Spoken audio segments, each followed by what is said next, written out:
But it was actually on October 6th of last year. I'd finally gotten to the point where I just felt this darkness, like it would never end, just pure agony. This built up over time and turned into something that I just couldn't deal with. And there had been times Alicia said, you need to talk to somebody. So I'd use like the employee assistance program. And I would go and I'd talk to a counselor, but it's 5 visits and there's no way that you can even start to unpack the things that you go through in 5 visits. So I would just check the box and say, yes, I've gone to counseling, but it wasn't doing anything. And on October 6th, I had made a decision that I was going to kill myself. Welcome to the Heroes at Home podcast, where we believe heroes can thrive both at work and at home. This podcast is for those who stand watch while we sleep, who run into buildings while others run out, for those who deploy to hard places to have hard fights, and for the families that support them. Through candid conversation, we will discuss the side of things that don't get glorified in the media, what happens when they come home. We'll be talking with heroes from all walks of life and their partners, children, friends, and beyond, so together we can build a stronger family. I'm Noel Meador, CEO, joined by my co-host, Kenny Thomas.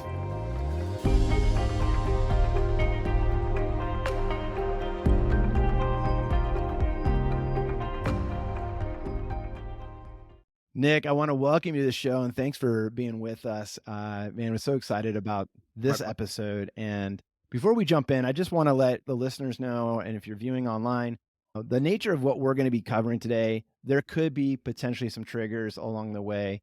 And I would just say, and we don't always put this out there, but if you have kids in the room, it's going to be a more difficult topic to jump into, but one that I really believe not only will resonate with many, but also it's a journey of hope. And man, Nick, I've gotten to know him over the last couple of weeks, and amazing guy. Him and his wife truly are amazing. And so thanks for sharing your guys' story. And I'll turn it over to you. Absolutely. It's an honor to be on. I appreciate you helping me get my story out there. So maybe I think, Nick, probably the easiest way is just to jump into kind of where did this start for you guys? And ultimately, I met Nick at one of our first responder retreats. He's a police officer in Eastern Washington. And man, as they unpacked the story, I was like, this is a story that needs to be shared. I think many have either contemplated or potentially dealt with this.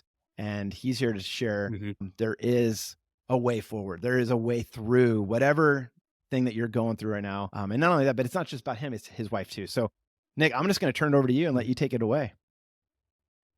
I've been with Eastern Police for about 10 years now. I started my law enforcement journey right when I had met my wife, Alicia.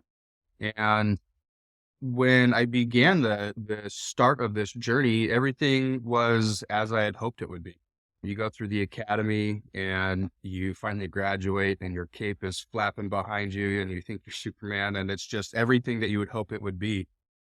But slowly, after time, you experience various traumas that accumulate to the point where something gives. And the difficult thing for me was it was almost like the frog in boiling water.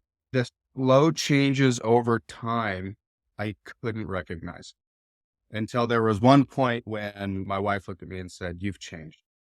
And I remember that night very vividly. It was probably about 7 years into my career so far. And every time I would experience a critical incident, I would just kind of brush it off, that it's not a big deal. This is just stuff that we experience. This is supposed to be normal, but it's not. It's not normal to see some of the things that we do. It's not normal to have to go through investigating deaths, and it's not normal to investigate suicides and these fatality collisions and all of this horrible things that we're exposed to. We just chalk off as it's just part of the job. So I never sought out counseling or anything close to that. I had a few major critical incidents. There was an apartment fire that I had experienced that was a little too close for comfort on punching the final ticket. Been a part of various critical incidents where you might have someone fighting with you on the side of the road, or I've had an individual commit suicide in front of me, just all sorts of different things. And it finally got to the point where I started to feel a certain way. I kind of started to lose emotion. I couldn't feel things. My kids would want to play with me, but I didn't find joy in that. And I didn't know why. I started feeling numb towards my wife, and the relationship that I had with my wife was starting to suffer because I wasn't well. And it got to the point where there was marital issues that resulted because of this as well. There was some infidelity on my part that almost ruined my marriage, and we're working through that. And I'm so thankful that I have Alicia. She really is the most amazing person I've ever met. For her to be by my side to this day through everything I put her through, yeah, she's incredible. But it was actually on October 6th of last year, I'd finally gotten to the point where I just felt this darkness, like it would never end, just pure agony. This built up over time and turned into something that I just couldn't deal with. And there had been times Alicia said, you need to talk to somebody. So I'd use like the employee assistance program. And I would go and I'd talk to a counselor, but it's 5 visits and there's no way that you can even start to unpack the things that you go through in 5 visits. So I would just check the box and say, yes, I've gone to counseling, but it wasn't doing anything. And on October 6th, I had made a decision that I was going to kill myself. And so I had gone to my parents' house and basically said goodbye. And I came to the conclusion that I did want to say goodbye to my family. So I wrote a letter to my wife and my 4 kids. And one of the things that I had asked Alicia is, if you were to experience a line of duty death with me, would you want to see my body? And she said, yeah, I think I would have to see your body for closure. So I had made the decision that I wasn't going to shoot myself in the head, but I was going to shoot myself in the heart. So I found a place to do it. And I had loaded my gun and I had just come to terms with the whole thing. Even with my planned suicide, I didn't feel emotion with it. I was just looking for any way to not have to deal with that pain and darkness that just consumed every ounce of me. And this was the only way that I knew how to do that. Because in my head, I'm just telling myself lies that nobody's going to understand, that I'm going to be less of a burden on people because I'm not well and I stress my wife and my family out. This is going to be better for them. I'm telling myself all these lies to justify it. And it was something that it was like, okay, this is going to happen. I loaded my gun and I held it to my heart and I was counting down from 10 and I got to 2. And by the grace of God, there was a phone call. My phone started ringing and it was somebody that respected since I'd met them. And I just couldn't ignore that phone call. And so when I answered the phone, the person on the other end of the phone, another sergeant, was saying, where are you at? And of course, I'm just going to downplay. I'm in the valley. And he goes, no, I need to find you, Nick. I just need to talk. Like, just come talk. And it was the respect that I have for him where it was, okay, I respect this guy so much. I have to go talk to him, but it's going to be the goodbye. And so I said, okay, I'll come home. So I came home, and as I round the corner to my house, I see him parked in front of my house in his patrol car, and one of my best friends in the front seat. He was in civilian clothes, but he had his radio because he had heard what was going on and wanted to reach out and be supportive. I parked my truck, and this individual, his name is Chris Oakes. He walked over and he grabbed the keys to my truck and he threw them behind him. And he grabbed me and just wrapped me up and I just broke down. And I just started sobbing because it was the first time that I felt like I had finally got a life preserver. And like I've been swimming for my whole life and I finally got to the boat and got to breathe. And so he just said, hey, I got you. It's going to be okay. Just be here, be in the moment. You're safe. And so he told me, he goes, you need to get help. This is okay, Nick. It's nothing to be ashamed of. This is something just like a broken leg. Okay. You're broken right now and you need to heal. And you can't do that with what you're doing. What you're doing isn't working. So I got in touch with Code 4 Northwest, which is a amazing group of people. And they were able to get me in touch with First Responder Wellness in Southern California for some treatment. And Oaks was standing there and saying, I need you to get help. I want you to go to this program. It's an inpatient program. And I'm trying to justify every reason why I can't go. And there was not a single excuse that they were going to accept for a reason not to go. It was, well, I can't miss work. Well, you have sick leave. Okay. Well, I can't be away from the kids. All right. Well, Anthony's wife is going to help and my wife will help. Okay. Well, and it was just one thing after another. No excuse was going to be good enough. And so I finally realized I was going to go, and I was I was angry. I was embarrassed. There was all of these emotions. I was angry with myself. I was angry and ashamed, and I had an overwhelming sense of guilt.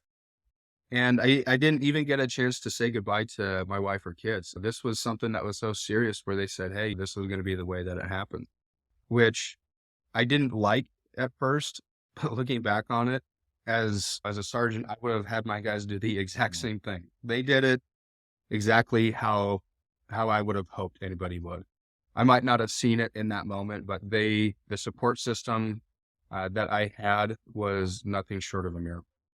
So I got to First Responder Wellness on October 8th, and the whole way there, I'm just thinking everyone's been telling me this whole time for the last 48 hours. I keep on hearing, you're not alone. You're not alone. You're not alone. And I got to the point where I just said, prove it. And I walk through the front doors when I get to First Responder Wellness, and here are 5 other guys who are experiencing very, very similar struggles. And I finally looked up and saw proof that I wasn't alone, that this is something we experience because we're human. And there's nothing wrong with that. And so I began a very intensive inpatient program for, I want to say, about 75 days at First Responder Wellness. And that was exactly what I needed. It was almost as if I was able to restart the computer.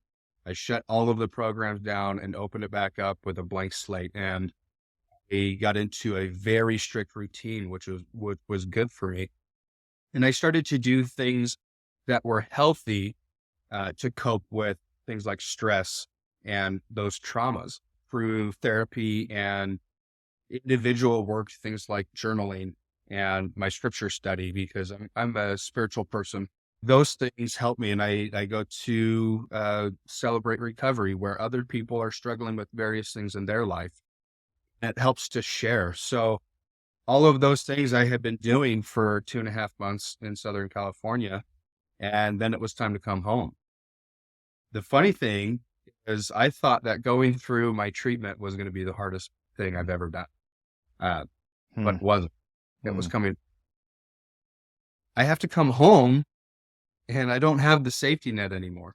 I was doing group and therapy for almost 8 hours a day.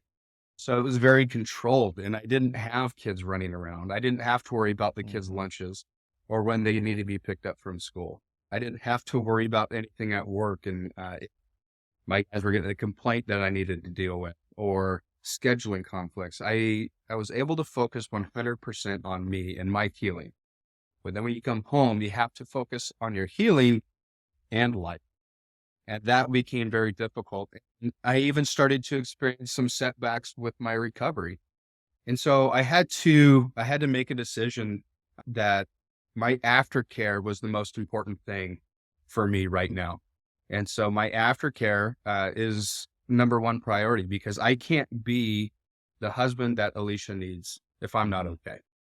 I can't be the father that my kids deserve if I'm not okay. And so that suicide attempt, that was the low point and the catalyst in me starting to, I guess, realize the help that I needed and how serious this issue was. So I've been working since I've been home. I'm back to work now. And there's all sorts of new challenges that present Yeah. themselves Yeah. every day. And it's something that I've realized is this is a lifelong journey for me. This is a marathon.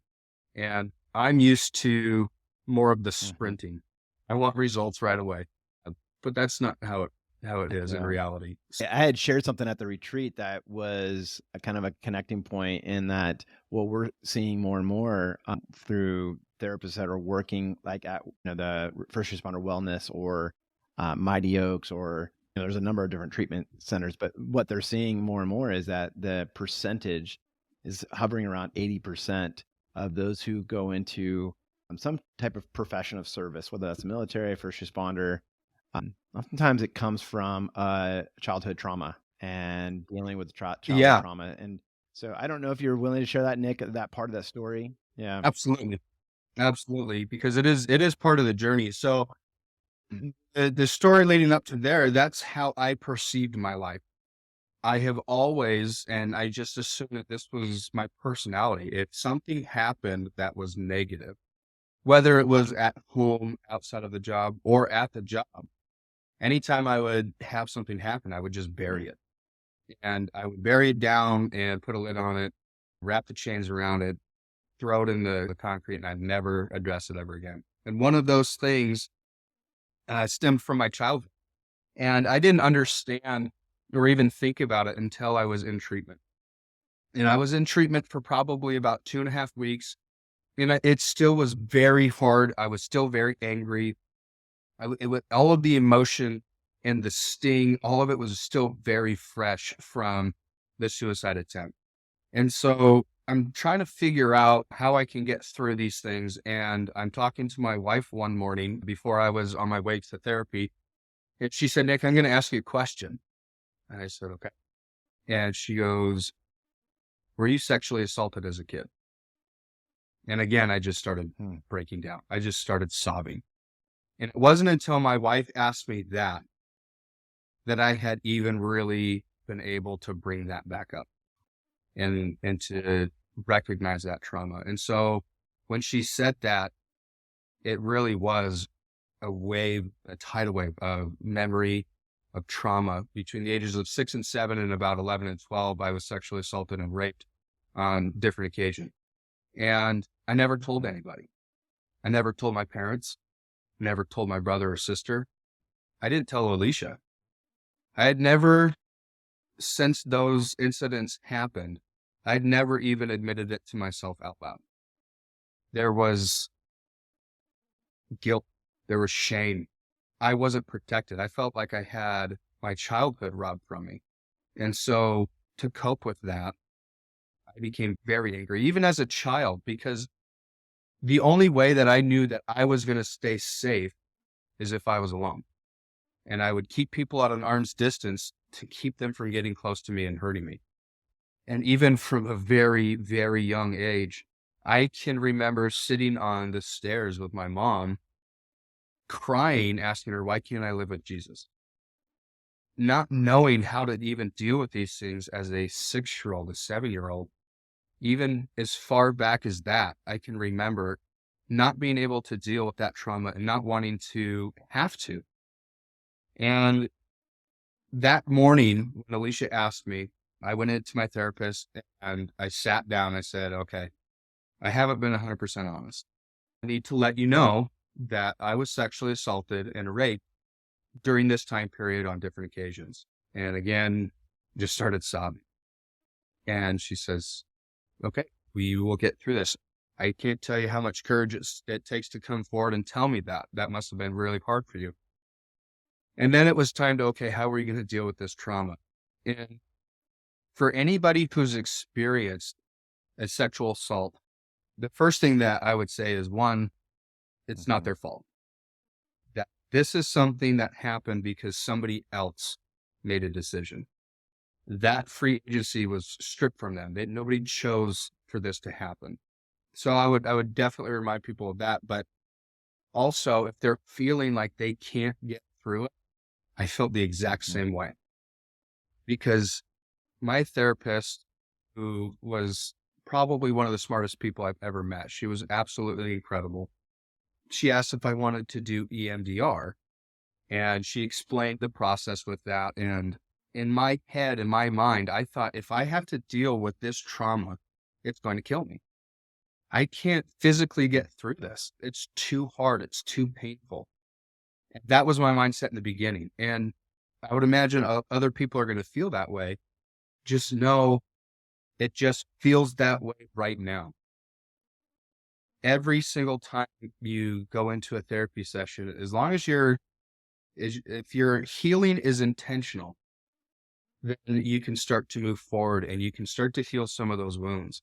And I realized that the first few times where I used the employee assistance program and I was counseling, my healing wasn't intentional. It was checking the box. I would show up, we would talk for 45 minutes to an hour, and I would leave. But I never wanted to address the problems that were causing me pain because it was too difficult for me. And so once I started to make my healing intentional, then I started to see improvement. And the improvement, while it's slowly, it's like working out. You go to the gym, you run on the treadmill for an hour, you come home and you want to see those 6-pack abs and all the weight gone, but it doesn't work like that. Healing is the same way. After time, I just started to feel better. I didn't have one day where the lights flipped on and I'm thinking, awesome. It was a slow process and it takes dedication. It's hard, but it is worth it. I have everything that I could ever want in my life with just my family. And once I started to move forward in my healing process, those emotions that I wasn't able to feel started coming back. And I remember one night we had just finished dinner and I'm standing and I'm looking at my wife and I'm looking at my kids and I just started crying. And I said, I don't know what this is. I haven't felt this in so long. And she goes, what is it? I go, I think I'm happy. I think this is joy. I think this is content. I have my kids who are healthy, and not everybody can say that. I have a loving wife. I have a home that I'm able to provide for my family. That's the greatest joy I could ever have. And to be able to experience that again, that was the point where I'm like, okay, we're going to keep going. It's amazing as you explain that. And one of the things that we've seen over and over again is the analogy of a rucksack, and there's so much of the emotion that gets put into that rucksack. At the core of it is this desire and this longing for joy and love and happiness and contentment.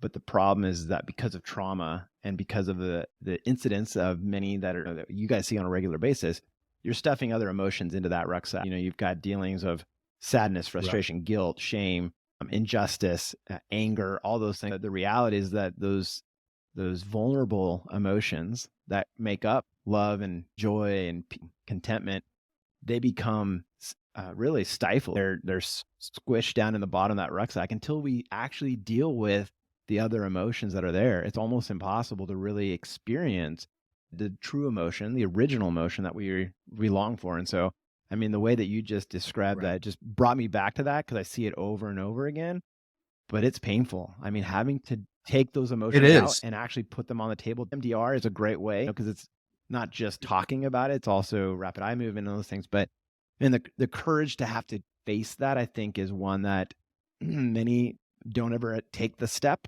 towards what you've taken, right? Because it's like, man, it's too much. So what would you say to them, to the person who's listening right now, who's like, literally, my story is your story, Nick, but I'm too scared to do it because I know if I open that door, it's a Pandora's box. Yeah. And that's exactly how I felt when I was down there. Looking at, the box of all of those traumas, I was just saying, there's too much.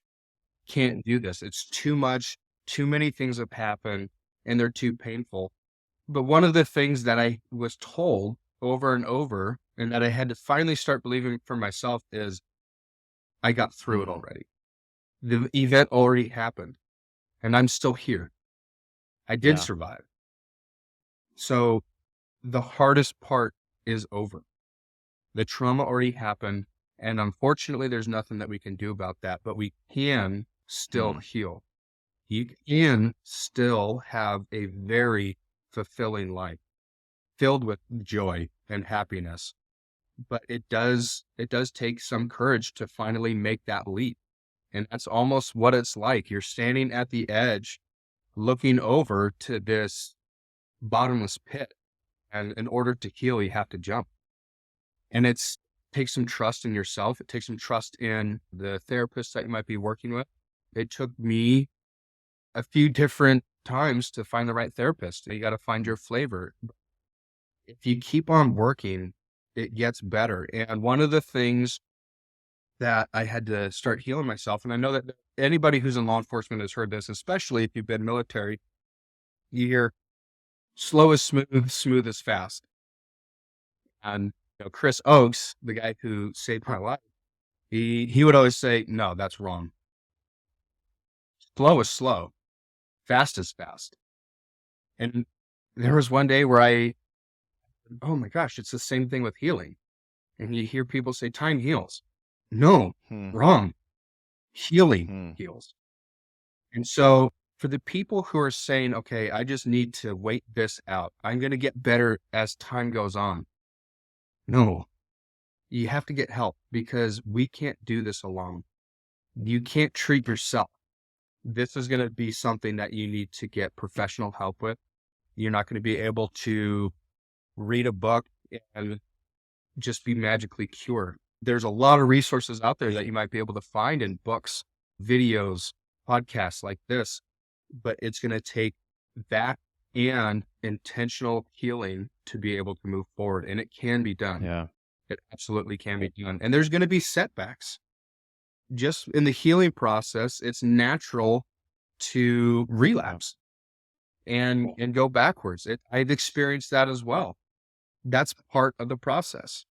Similar to somebody who struggles with alcoholism. There's going to be a relapse at some point. And the same goes with mental health. It can get better. I come back from Southern California and I was awesome. It was great. And 2-3 weeks later, here I am, a grumpy Gus on the couch. And my wife's gone, hey, are you doing your aftercare? Have you been meditating? Have you been journaling? No. Okay, well, time to Yeah. get back to it. I want to dive into that in a second because I think that is one of the key things that we see so often in your story. It mirrors it in many ways of the hard work that is required when you come home from treatment. But one of the things that really impacted me deeply was when you shared your first journal coming on day one in treatment and then your final day there. And would you be willing to share those two journal entries? So one of the things that I started doing when I had began my treatment was I started to journal. And you go to rehab and you got to drink the Kool-Aid. I've never been one for journaling or yoga, meditation. For me, I go to the range and I shoot. I was never really into the other stuff, but what I was doing was clearly not working. And so I did make a commitment to journal every day, and I still do that. And on the very first day, I sat down and I made a journal entry.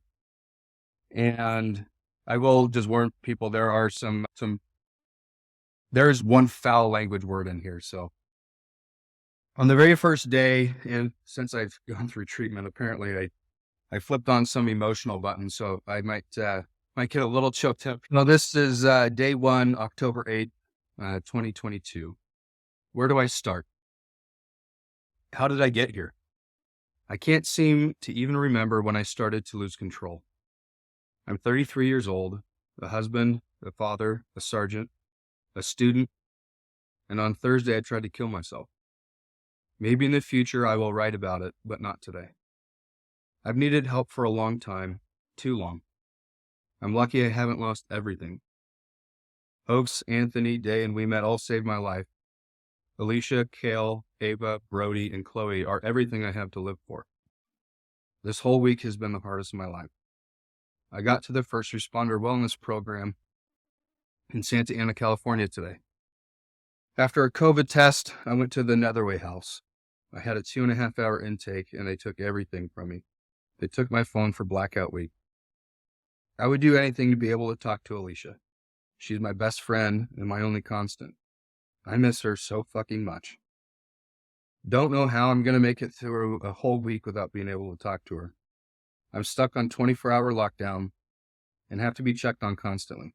I have 5 roommates: Frank, Nolan, Steve, Caleb, and Cisco. Turns out I'm not alone. Right. This is written on the night before I left.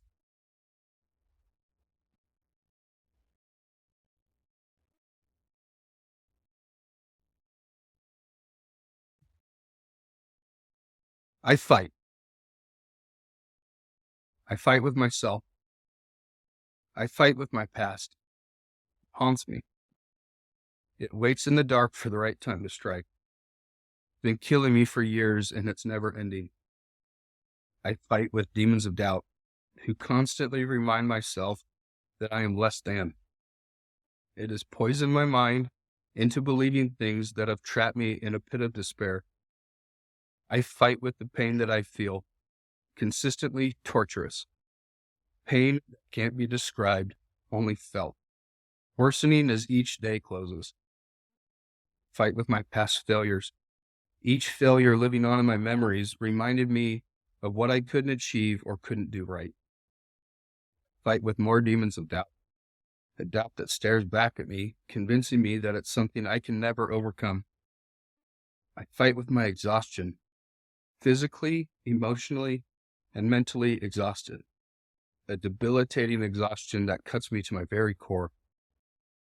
I fight with my anxiety, feeling that gets so intense I believe death is inevitable. Anxiety that steals the breath from my chest. Anxiety that makes my heart race to the point where it will either explode or come out. I fight with apathy. Apathy that overtakes any emotion that I could ever feel. It makes me numb. I fight with crippling depression. Depression that makes even getting out of bed some days unbearable, like a lifetime achievement that can't be reached. A depression that tries to kill me. I fight with every what if imaginable, with the thought that maybe, if I just did one thing different, I wouldn't be where I am. But I am here. Maybe all of this happened to me so it wouldn't happen to somebody else. Maybe I'm fighting all of this so my kids won't have to. I'm still here, and I'm still fighting. I will fight for as long as it takes. I will fight with every ounce of my existence. I will fight the demons who stand against me. I will fight the pain. I will fight the unrelenting voice that tells me to quit. But I am a warrior. And one thing will always be certain. I will be victorious. It's time to go home.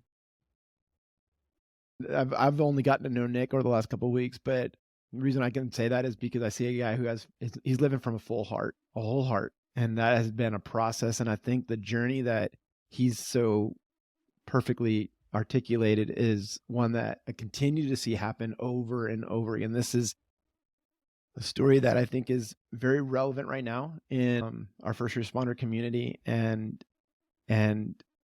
many are going through the same steps, and the caution of being able to share is understandable, but I think the courage to come out and share this is just remarkable, and I know that it's going to save lives. At the end of the day, it's going to save lives. And so thank you, Nick, for just being willing to step into that. And I think that the fight that you mentioned in that final journal entry is very much something that continues to be a day-to-day thing. And I maybe just share a little bit with the listeners, like, what did that look like going home? Because I think that's oftentimes where the rubber hits the road, right? I mean, it is the medium. Absolutely. The first thing that I would say to anybody who is listening, who is experiencing emotions that are hard to deal with, who have experienced trauma that is affecting them, anybody who can see that their day-to-day life is struggling because of the things they experienced, they need to hear that they are deserving of happiness, and they're worthy of love. And everybody deserves to be able to heal that way. And so for anybody who's listening, take that leap. You have to take that leap of faith. And in my situation, the decision, while it was mine, it was almost made for me. But I would hope that it didn't ever get to that point for somebody who might be listening. Suicide is very painful thing to think about and want to contemplate. It's so much more than just you. There's every person who loves and cares about you on the way, and we're taking that pain and we're just giving it to somebody else. And it can be okay. And for me, when I'm in treatment, I was given tools to start applying in my everyday life when I got home. And one of the things that I had said earlier is that healing has to be intentional.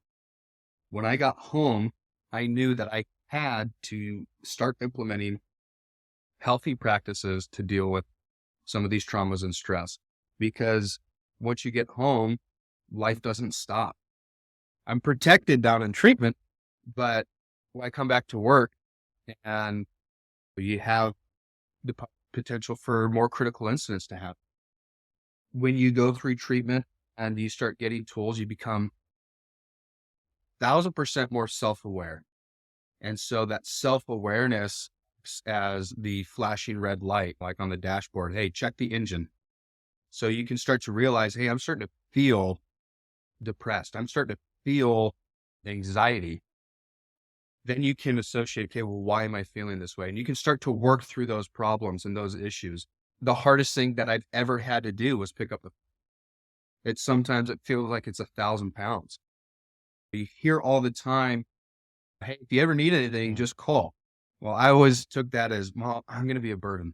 I'm just going to stress people out, and they don't want to hear. When I was in treatment, they said, hey, if one of your friends calls you up and says, hey, Nick, I'm struggling and I need help. I'm like, yeah, I'm in the truck. I'm on my way there. Yeah. Well, that was the same for everybody who told me that. And I'm stripping them and stealing the opportunity for them to support me and help me heal. And so pick up that phone. It doesn't have to be a burden. It's something that could save your life and get you through the next incident just to get to the next day. The other thing that I've realized in healing is that there's going to be times where you hit the plateau. Similar to working out, you get that wall where it's like, I can't get results anymore. And just like working out, I had to change my entire routine up, everything, and kind of shock the system again. So instead of journaling about just my day, I might change the way I journal and say, okay, I'm going to set a timer for 15 minutes and my pen just can't stop moving for 15 minutes. Whatever comes out, comes out. Or maybe I'm going to say, what's one emotion that I felt today that I can write about? Maybe it's good. I felt joy today, or I felt happiness today, and I'm going to talk about that. Or maybe it's, I had a lot of anxiety today. And so I'll change the way that I do certain things in order to keep it fresh because it engages my mind a little bit more. You start to become efficient. You journal for 2 months and it's like, okay, journal, you write down the sentences and you just move on. Similar to just going to counseling to check the box. So I would have to change everything up. And that kind of keeps the healing process new and fresh and allows me to kind of get through those plateaus. There are a lot of resources out there that I would highly suggest you reach out and using. A lot of them are available through departments, and there's a lot outside of departments as well. Yeah. I was just going to say, if it's okay, if you can give me that list and we can add that to the show notes and it's part of, so if someone can quick reference, these are the different ways that they can get that support and help. Yeah, absolutely. Okay. The element of not going alone, I think is such a huge theme in your story and many other story. I think you first really saw that proved out at the treatment, but then coming home, were there occasions where you saw that play out in terms of your healing where it was picking up the phone and making the phone call and asking for that help? How hard was it? And would you say, is that a catalytic piece of the healing? It can still be hard. It's going to be expected to kind of slide backwards a little bit. And that happened Yeah. to me after I came home. I started to slowly go back to old habits. And my therapist, who, again, absolutely brilliant, uh, I said, I think it's time to go home. And she said, okay, I would really hope that you stay a little bit longer. And in my situation, it was time for me to come home. And she said, okay, I just want to tell you this. I'm not trying to scare you or freak you out, but Nick, when you go home, your brain is going to say, I know exactly what to do Mm. here. We are going to try to kill ourselves. And so when I came home, she was right. The environment that I was in, even my home, it was okay. I know exactly what we do here. When we're here, we're depressed. When we're here, we don't feel emotion. We have anxiety. I can't trust people. I'm angry. I'm mean to my wife and kids because I need to keep them at arm's distance. So all of that happened, and naturally I went backwards, and I eventually did have to pick up the phone, and I called a brother of mine, my best friend that I was able to meet at First Responder Wellness. And we connected and clicked on the very first day in such a strong way. So I called him up and I said, I'm not doing well. And that was the only thing that I needed to say. I'm not doing well. Okay, let's talk about it. Why are you doing well? And I said, I don't know. He goes, no, there's always a reason. Think about it. Why aren't you doing well? Are you journaling? No, I'm not journaling. Okay. Are you going to your Celebrate Recovery meetings? Well, I've missed the last 2 weeks. Are you meditating? Well, I haven't had time. It's been my work week. Okay. So I'm going to ask you again, why do you feel this way? And it was staring me right in the face. I stopped my aftercare. And the second that you stop your aftercare, just like working out, you take a week off and it's like you undid 2 years of progress. Anybody who's gone through Thanksgiving break knows that. You come back in after Thanksgiving, it's like, what happened? It's the same thing with your mental health recovery and your healing there. If you stop, then things are going to start to go backwards. And if you think about it, it's like medication that you have to take. A diabetic takes insulin because it helps them stay alive, helps them stay healthy. I have to do aftercare because it helps me stay alive. It helps me stay healthy mentally. You can't stop it. I've understood that this is an everyday fight that I will be experiencing. And I wake up in the morning and I know, yeah, this is another fight because my opponent, it has an endless Mm. supply of energy. It never gets tired. It will never go away. It's this big, black, endless, consuming darkness. And so I have to wake up and say, all right, I respect my opponent. Similar to when I was wrestling. If I didn't respect my opponent, then chances are I'm not going to wrestle very well against that person. But I respect the thing that I'm fighting because I know it's Mm. trying to kill me. So I wake up every day and say, okay, good morning, there, and not Yeah. today. Yeah. Today you're not going to win. And it's that Yeah. way every day. Yeah, it's the wrestling analogy is so great. I mean, you had to stay and fight and wait, right? You had to do the practices and the Right. rituals to Yeah. make sure that you're in a position where you can take on the fight. And I think that requires energy. And that energy is going to come from some of the things that you just mentioned. I want to quickly go to your hero. And you mentioned at the very beginning your hero being your wife, Alicia, and a part of this journey very much so. She can be here today, and hopefully we're going to get Nick and Alicia to actually be in person, do a part two. I think there's something so special about that journey alone and that story that needs to be shared. But tell me a little bit about coming home. And I know that much of this has been the work on you and really being able to delve into your past and deal with the demons. How did that look with Alicia and coming back and being reignited and then ultimately finding your way to stronger families? So it can be a very challenging process for anybody who goes through whatever type of healing or recovery that they might be choosing, whether it's inpatient, outpatient, their own type of counseling on a weekly basis. whatever that healing journey may be, one of the things that I had to realize is I go to Southern California and I'm able to start healing. But Alicia's back at home with the kids, and she's so overwhelmed with just life in general, essentially being a single mom now to 4 kids. I'm able to move up. I'm able to start to get tools, but Alicia stays here. And so I had to realize when I came home, I might have gotten 2.5 months of very intense therapy and healing, but Alicia hadn't. And so I had to be aware that I was coming home to a wife who was very, very exhausted. She was stressed. She was angry, rightfully so. All of the feelings that she had were completely valid. On October 6th, when that night happened, Alicia experienced a critical incident as well. That was a moment of crisis for our entire family. So she has new pieces of trauma that were added while I was away. And so when I came home, initially it was just such a breath of fresh air to be able to hold my wife, be able to hold my kids, tell them in person that I love them. But then it wasn't all sunshine and rainbows. Alicia continued, she goes to a counselor as well, and she continues. So as we start to, there's a couple of things that can happen when you come home.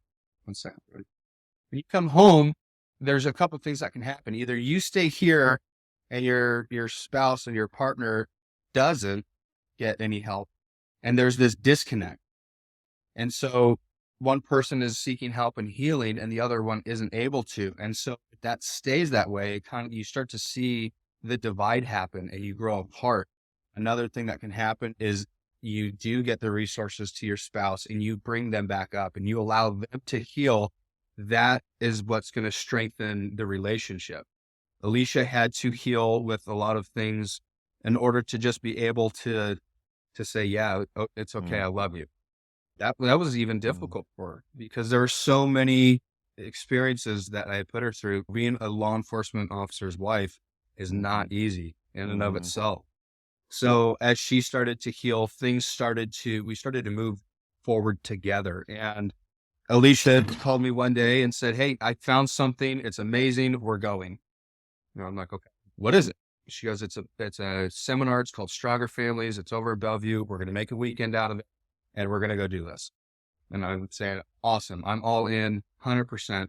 And so we show up at first responder, or not first responder wellness. We show up at Stronger Families in Bellevue, and right away, I mean, I'm seeing light bulbs go off left and right with Alicia as you're talking about these experiences. And she's looking at me going, "Hey, he's talking about you." I'm like, "No, he's talking about everybody. This is what we share." And so for Alicia to be able to hear some of those things, it's all starting to come together, like putting the pieces of the puzzle together. And she's able to step back and say, "Okay, I know exactly why Nick was acting that way. I know exactly what he was experiencing and feeling," because she had a different perspective by going through Stronger Families. It was absolutely incredible. I can honestly say that weekend, absent our honeymoon, I can't think of a better weekend that we have since we've been together. We felt so in sync and so connected. It was just such a breath of fresh air. And it was almost like we were able to rediscover the why. Why did we start this family? Why did we get married? It's because we have this intense love for each other. We care about each other. And Stronger Families was able to kind of peel back that curtain and reveal, hey, this is your why again. There was a reason that this whole thing started and why you guys started together. And for anybody who has just a few hours on a weekend, the Stronger Family Seminar is absolutely worth its weight in gold. And it helped open a new perspective for me. It helped open a new perspective for Alicia. And it's probably one of the biggest catalysts in our relationship to start moving That's forward. amazing. And we're coming to the end of this. I think the one thing that I have been kind of just thinking about as you've been sharing your story is you wrote the suicide letter and then this journey, and it literally, that the clock could have stopped, but it didn't. What ultimately ended up happening with that letter? This was right after I finished my last journal entry. I took the letter with me, and there were various times where I would pull that letter out and I would read through it, and I would read through it for a couple different reasons. It kind of reminded me where I was coming from. It was almost a way for me to say, look how far I've come in my healing. This was the lowest point in my life, was writing a letter to my kids and telling each of them how much I loved them. Uh, Going through each one of my kids and writing about how special they were to me in their own ways. That was the most difficult Mm, thing I've ever done. And I never wanted to see those words ever again. So after I made my journal entry, I went to my room and I said, hey, Mike, that's my best friend and the guy who was able to help me get through my treatment. I said, Mike, I need you. And he goes, okay, where are we going? I said, we need to go to the backyard. And I had grabbed this box. One of my case managers said, here, Nick, I want you to have this tiny little wooden box and I want you to paint it any color. We're going to put things inside. And I'm thinking, oh my gosh, I feel like I'm in third grade arts and crafts. So this was early on. And so I'm still kind of grumpy. So I paint the whole thing black. And she's like, that's not very colorful. And I'm like, that's the only thing I can muster right now. And she goes, okay, well, black, maybe you can put your negative things in there. Like you're able to throw them in a trash bag. And so I grabbed that box and I grabbed that suicide letter and I went to the backyard, and it was a very hard thing. And I'm not entirely sure why it was so difficult, but there was just a lot of emotion. And so that's why I had my friend with me, and I put it in a fireplace and I burned the letter with that box. And I made a commitment right then and there that I was never going to see or speak those mm, words again, because I was taking it off the table as an option. It was almost as if by burning that letter, suicide was no longer an option mm. ever in my life. And I made that commitment that my kids need me, my wife needs me. I know that there's people who care, and as bad as it gets, I'm still going to work through it. Suicide is off the table. That letter is gone, and those words don't have value anymore. And so that's what ultimately ended up happening with the letter. And there have been major setbacks that just rocked me to my core. I had to reach out to my family, my mom, dad, brother, and sister, and their spouses, to set some boundaries up while I was at First Responder Wellness. And for the first time in my life, I told every member of my family about the childhood trauma that I experienced with the sexual assaults and rape. And not one person acknowledged Mm. it. Nobody said anything. In fact, my brother-in-law said that my family was here to support me, even though I wasn't deserving of it. Hmm. And so that just, that ripped Yeah. my heart out. What a big setback. My own family, my mom, my Yeah. dad didn't even acknowledge what had happened. And I was taken right back to when I was a kid and didn't feel Yeah. protected. And then I had to force myself to realize that my family, it has nothing to do with the last name or Mm. the blood. My family was there on October 6th, and they saved Mhm. my life. My family was coming to my house to drop off groceries. Members of the department, their wives, they would stop by the house and ask Alicia, what can we do for you? I recognized my family when my actual family basically Mhm. abandoned. So there are going to be setbacks, and some of them are going to be big. Some of them you can work through pretty easily, but it's okay. It happens. You just have to be consistent. You have to be dedicated. You have to make the choice that you are going to dedicate yourself to living a better life, a life of happiness, joy, and continuing that treatment, because Mhm. worth it. And they are deserving of Yeah. happiness. Nick, I just want to affirm just who you are, and truly, like, this story is remarkable in so many ways, but I think the most remarkable part about it is your spirit to continue to fight for what matters, and that is not only for you and loving yourself, but also your family. And so I guess my encouragement to anyone that's listening right now, I mean, I I can only imagine you're probably sitting there as I'm sitting here going, this needs to be in every single person's ear that is even thinking about or contemplating this idea. I'm going to end my life. I guess my message to them and to anyone who's listening is there is hope. It is never too dark to be able to get to the other side, and don't give up, and there's resources. Reach out to us, reach out to your department, and I think that if the more we talk about this, the less the stigma is going to be a part of the equation, and I think that's what's happened here today, and so I just wanna say thanks, man. Thanks for jumping on and sharing your story. Absolutely. I couldn't be more honored to be able to be a part of something that can maybe help somebody else. So thank you for what you're doing and helping get these stories out there and to departments and seminars and things like that that can help other people. So thank you as well and allowing me the opportunity to Yeah. share. Well, let's do it again in Dallas. Let's do it. Right on, man.